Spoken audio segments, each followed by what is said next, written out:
मित्रांनो, ही गोष्ट आहे एका मुलीची, जी मुलगी लहानपणापासूनच आंधळी असते.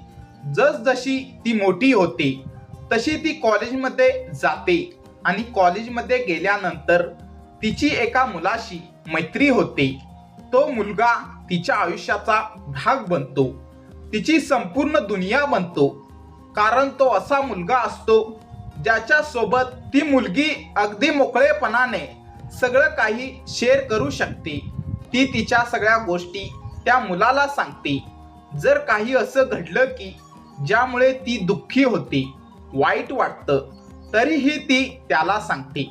आणि जर काही असं घडलं की ज्यामुळे तिला आनंद होतो, तरीही ती त्याच्या सोबत शेअर करते. ती तिची सगळी गुपितं त्याला सांगते.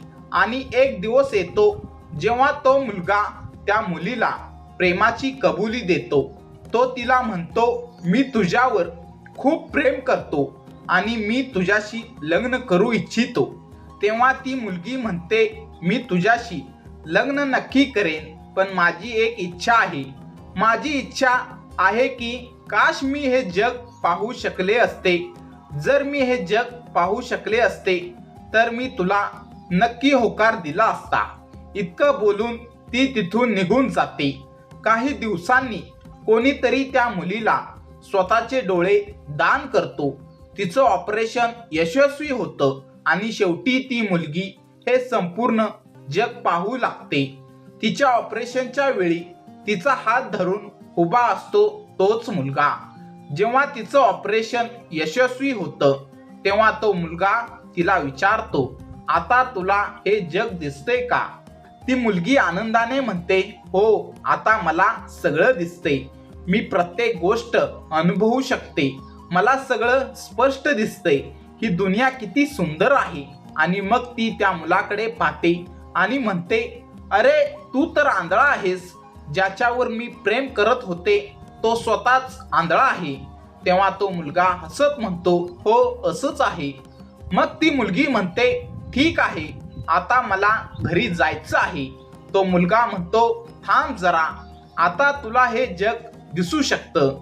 मग आता तू माझं प्रेम स्वीकारशील का? माझ्याशी लग्न करशील का? तेव्हा ती मुलगी हसत म्हणते, अरे, तू तर आंधळा आहेस. तुझ्याशी कोण लग्न करेल? हे ऐकून त्या मुलाच्या डोळ्यात अश्रू येतात. जेव्हा ती मुलगी तिथून निघून जात असते तेव्हा तो मुलगा तिला आवाज देतो आणि म्हणतो, फक्त एक काम कर, माझ्या डोळ्यांची काळजी घे.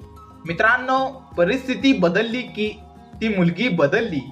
आणि आपल्या आयुष्यातही अनेक लोक वेळ बदलली की स्वतःला बदलतात. ते बदलतात, ते जे वचन देतात, ज्या गोष्टी बोलतात, त्या अनेकदा पाळत नाहीत.